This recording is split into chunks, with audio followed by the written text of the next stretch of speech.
This is sports handicapper Ian Cameron for Sportsbook Review, and I am back with your MLB overnight lines. Look ahead to the games on Sunday, June the 12th. It's going to be an abbreviated edition of the overnight lines segment today, so let's go, as Don Cherry would say.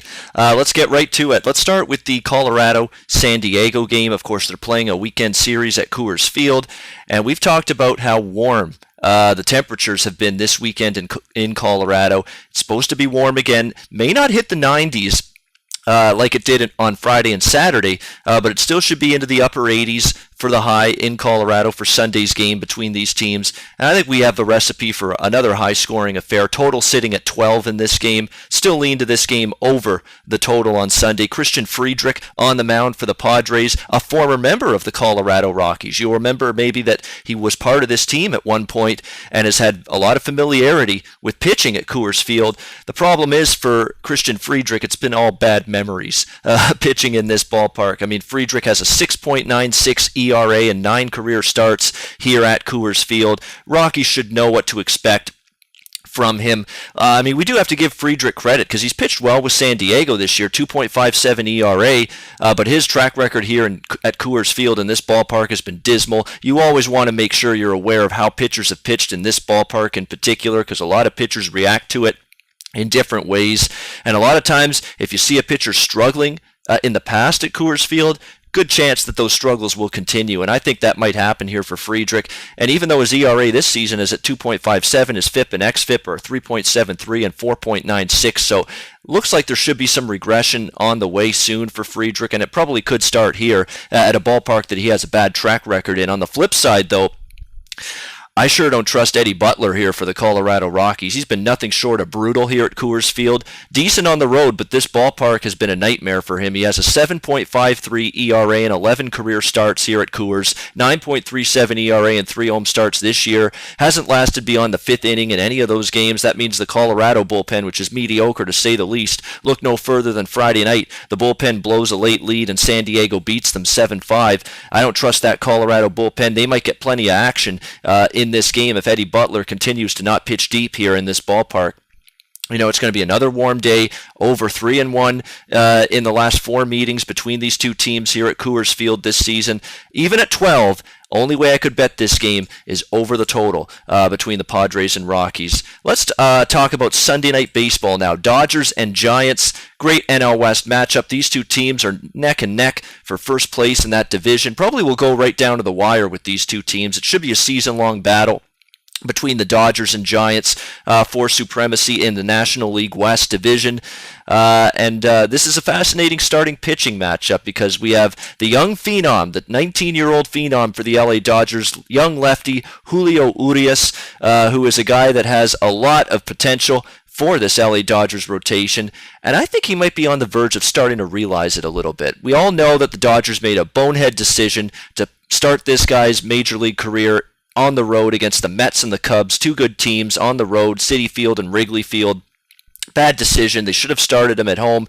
And then look what he does at home in his last start. His first home start at Dodger Stadium against the Rockies.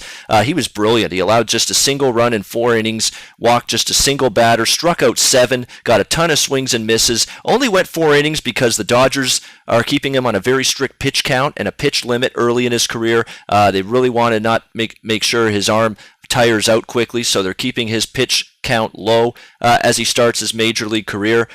So it'll be interesting to see how he fares here. I know he's on the road again here at AT&T Park. He hasn't pitched good on the road yet, but it's a spacious ballpark. It's a tough ballpark to hit in. And I think he could go in and maybe finally have a good road outing. He's got some confidence now. He's settled down a bit. Finally had a good outing last time out. I think he can go in and pitch a decent game here against San Francisco. It's still a lineup battling key injuries. Hunter Pence on the DL, Angel Pagan on the DL. You know, Buster Posey just came back from a thumb injury. They're struggling at the plate as a team, scoring 4 runs or less in their last 5 games. San Francisco 1-4 in their last 5 games, so struggling to score, struggling to win games. And all you got to do is look at Jake Peavy being a favorite here, and that's a hard bet to wrap your head around, to be honest, at least for me. I mean, Peavy has pitched a lot better of late, a lot more respectable after a really rough April. But still, track record against the Dodgers for Jake Peavy, not great. 4 runs on 10 hits allowed in 5 innings against them earlier this year. Was roughed up in his last start against the Cardinals. Lasted just 5 innings, gave up 4 runs. His home ERA, not good, 5.64. Giants are just 5-7 with Peavy on the mound this season.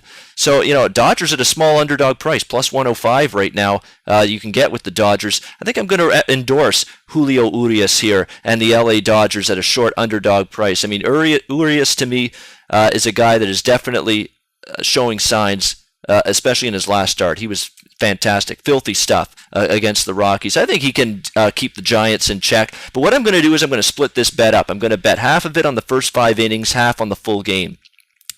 Because I just don't know if the Dodgers are going to push Urias here in this start to pitch deep into the game. He's been on a pitch count. He might be on another one here. So I feel more comfortable taking some of the Dodgers on the first 5 innings as well as the full game, just in case we see a lot of the bullpen. And outside of Kenley Jansen, the Dodgers bullpen has been a little bit hit or miss as well. So Dodgers, first 5 innings and full game, I'm going to split my bet up in that game. Quick hitter style, let's take a look at a couple other games here on the Sunday slate. Miami and Arizona. We might see runs here. I think Conley's a better pitcher right now than Robbie Ray in terms of current form. But Miami and Arizona as a team both hit better against lefty pitching this year.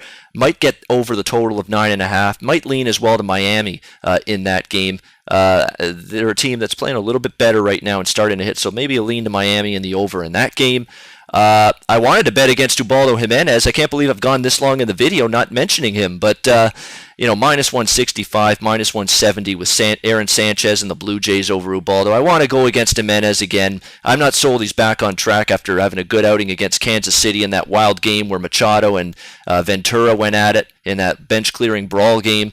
Kansas City's lineup stunk at the time. They were in a woeful slump. Toronto's lineup isn't in that kind of slump, so I think it could be a long day for Jimenez. I'm not buying that one start means he's back on track. Maybe Toronto team total over. I think it's too rich of a price to lay with Toronto at minus 170, but maybe you go Toronto run line, minus 1.5, get a plus price there instead. Either way, if I'm betting that game, I'm betting against Jimenez in some form, once again, like we have for so many weeks now, or I'm passing that game entirely.